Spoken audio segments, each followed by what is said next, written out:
biggest stories, only the biggest guests, and only the biggest opinions. This is AM 560, The Answer. Top of the morning, Dan and Amy. Trump on the White House lawn before he jetted off to New Orleans and jetted back to meet with the Clemson Tigers, national champions. Had I was going to say they had a fancy feast, but you don't want to hear about it anymore. Yeah, they had burgers and wings. Yeah, because the staff was furloughed, so President Trump went out, hired somebody to get out Domino's Pizza and all that. It was wonderful. It's nice. They got a taste of the real life, because normally they have dietitians and smoothies in their weight room and all that fancy stuff. Yeah, I've seen their offensive, defensive lines. They have some fast food, too.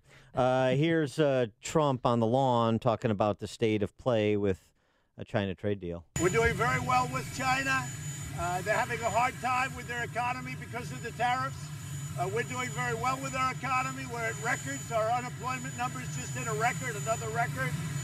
We're doing extremely well as a country. We're doing better than any country right now, anywhere in the world. China wants to negotiate. I have a great relationship with President Xi because it's good to have relationships with Russia and China and Japan and India. And I have relationships with almost everybody, and that's a good thing, not a bad thing. I think that we are going to be able to do a deal with China. I can tell you, we are getting things that before I became president, you would have had no chance of getting. They would have laughed at your president's face. And so on those words from the president about alleged progress with the Chinese, the market bounced back a little bit yesterday after it opened down. But today we're starting to get earnings reports from the banks, J.P. Morgan missing street estimates, and a lot of warning from the investotainment types that the market is about to get bad news from corporate America. What does all of this portend for you and your 401k? We'll now turn to our friend, Scott the Cow Guy Shellady. There he is. Fox Business contributor. Scott, thanks for joining us. Appreciate it. No problem. All right, so you've been on the show many times. You said, look, all of the hysteria notwithstanding, as long as corporate profits stay strong, and that's an indication of a growing economy, we're in a good place. We're not going to have to consider the specter of the R word. What are we looking at with the corporate earnings reports that are forthcoming?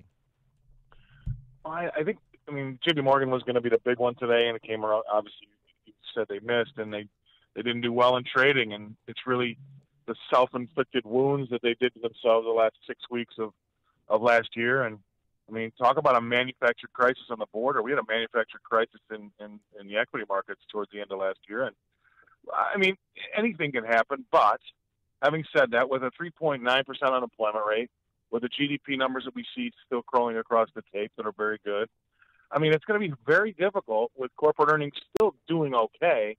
With all of those things pointing in that right direction, it's just going to make it really hard to go into a recession. And if Powell comes to play like he said, now he's going to be more data dependent and listen to what the markets are telling him. I just think it's going to be hard to have all these doomsdayers have a recession come true. Yeah, the market can be frothy. Stocks are allowed to go down. That's okay. But man, it was like everybody was cutting themselves because they were disappointed with their behavior at the end of last year, and now their earnings reports are coming through, and they're like, "Oh, we actually were bleeding." Well, what a surprise! You did it to yourself. Let's get going here, and I think already some of these banks have said that the beginning of this year has been better than obviously the last 6 weeks of last year. Well, and also isn't part of the kind of controlling of expectations? Isn't that part of it? Because look, you can't grow, have a 25% net profit, every year, and so you're coming off an unbelievably profitable year for corporations. Right, and that Apple really is a big sufferer of that problem too. You just can't keep hitting grand slams every single day, so you have to take things in perspective. But it's these estimates, which are generally garbage, that we have to look at, and that's what the market judges everybody against. And you've heard a lot of folks, and I think I actually heard you talk about it yesterday. There's a movement now to get away from this short-termism that we see on Wall Street, where everybody has to continually do better every 3 months, and go back to the way it used to be, because that every 3 months having to do better has caused a lot of problems between, say, the pay gap between the average worker and the CEOs. There's been a lot of issues that have arisen from everything having to be better quarter on quarter. And maybe if we go back to the way it was in the 1970s, where we didn't worry about it as much, and the pay gap was different, that might be a little bit of a happier place. So there's a lot of things that are suffering from this expectation of always having to hit grand slams. It's not good. Well, Jamie Dimon had come forward to talk about the shutdown and said that it could reduce economic growth to zero this quarter if it continues. I mean, we're in day, 26 right now, and is there any truth to that?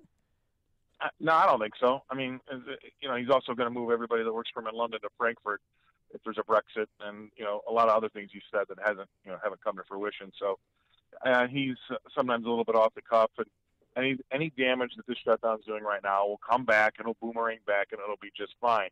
And just like the shutdown and just like the tariffs with China, if you need to change something, and I think something does need to be changed with both of those, obviously, there's going to be a little bit of short-term pain for long-term gain. There's going to be some unintended consequences, but things need to change. And your fifth column comments this morning were fantastic, and I totally agree with that. There are things that, all this president has done is just throw wide open the problems with a lot of things that everybody wants to keep, the same and status quo. And that's not the way that we should be going forward. And he's got enemies in every corner. You mentioned Brexit, big vote today. Theresa May expected to lose it. How much does the continued tumult in the UK and sluggishness of Europe impact growth in the United States? Well, I think the market needs a surprise to really trade harder lower, right? I mean, it's not to be surprised if she loses this vote. It's not a surprise that, again, the same things are happening over there that were happening here. They've thrown open the fact that these politicians in the UK can't get anything done. They can't come to a consensus, and they don't really want to because they'd like to stay in cushy Europe. Most of the politicians there did not vote to leave the European Union because they can still have their slush funds and their quiet parties, and they've been the people threw off the blanket there of what the veil of what they were doing, and I think if they can't finally get a deal done, the people there's going to be a big problem because this is something that the country voted for, and if they can't get the politicians to get behind what the country voted for, what do you think the problems are going to be over there versus what we have here? So that could be a real big deal to watch because I think they're going to just, they say crash out. I don't believe in crashing out. They're just going to leave the European Union with no plan. That's probably not ideal. But you know what? It'll all be okay. And let me ask the question of how much is it going to cost? There's a lot of big numbers being talked about how much it's going to cost for Britain to leave the European Union. But what's the cost of staying in for the next 40 years? Right. Of maybe having to fund some army or bail out another country or bail out another banking system? It's mind-bogglingly big. So you just have to take the good with the bad in the short term and rip that Band-Aid off. And you spend a lot of time in London, don't you? 15 of the last 30 years. Okay, well, what are the people saying there? Do they want this? I was there 3 weeks ago. There was a couple of dinner parties, and what the people are saying is this. They're sick and tired of the politicians. They can't get their act together and come up with some sort of agreement to leave the European Union on good terms. And so they're like, you know what? Screw it. Let's fall out of Brexit. Let's crash out of Brexit. This is what the country wanted. Let's do it. Do what the country wanted, and let the politicians pay the price. There's sort of the conventional wisdom from the Beltway or from Wall Street over the last few days leading into these earnings reports and the state of play in Europe. In addition to Brexit, there's also a lot of hand-wringing over the absence of leadership with the end of the Merkel era coming. And I wonder how much you factor that in or you consider that in terms of political leadership across the continent, not just in specifically in Europe, specifically in Britain or some of the other individual countries.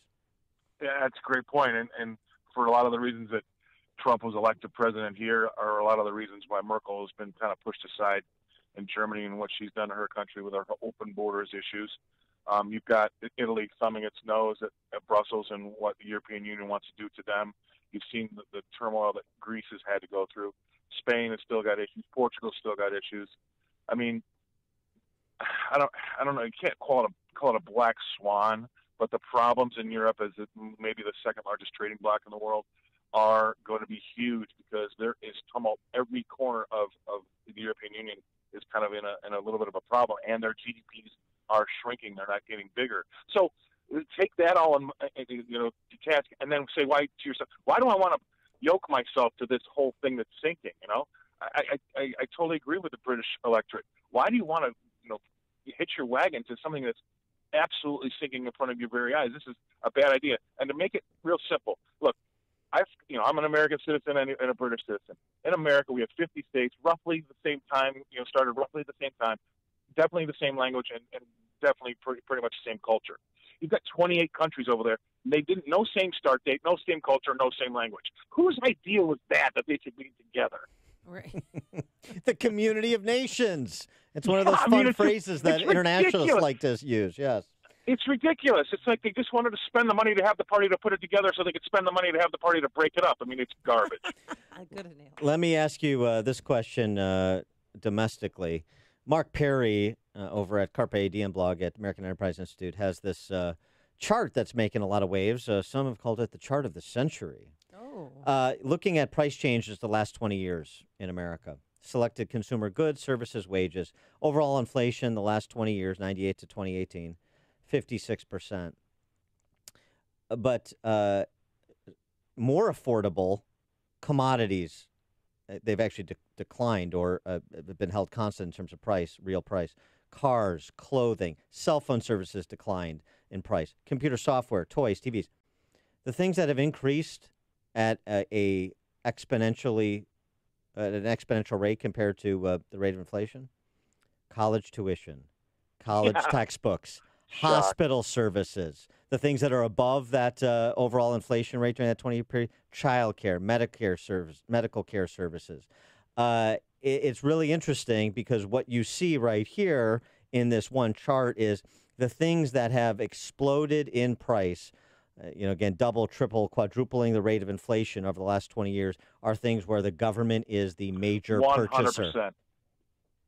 100%. I haven't seen the chart, but I would have told you anything the government's got its hand in is quadrupled, and anything the private sector's done has made it even more efficient. Technology's been involved, and there's actually been deflation, not inflation. Yeah, and it just seems like since we're talking about paradigm shifts, this would be an opportune time to have a little bit of Econ 101 lesson for the electorate against the backdrop of de Blasio and Ocasio-Cortez and Newsom and Inslee that want to do single payer at the local level and, raise marginal rates to 70% and the rest of it. Well, maybe we can make things go up 4 more times. I mean, think about it. An acre of corn in the 1930s yielded 40 bushels of corn per acre. With technology and the things that we've done to those seeds with hybrids and science and what the American farmer has done as well, we now get over 200 bushels an acre, right? Talk about deflation. So that is American business and the science and technology at work. God forbid the government gets involved with that. But what we've seen with student loans or anything that the government's got a hand in, you're exactly right. They've ruined it. They've absolutely ruined it. Scott Shellady, Scott the Cow Guy, Fox Business contributor. Scott, thanks as always for joining us. Appreciate it. All right, see you. And he joined us on our Turnkey.pro answer line. The stories you need to know to start your day. This is Chicago's Morning Answer on AM 560. The Answer. Dan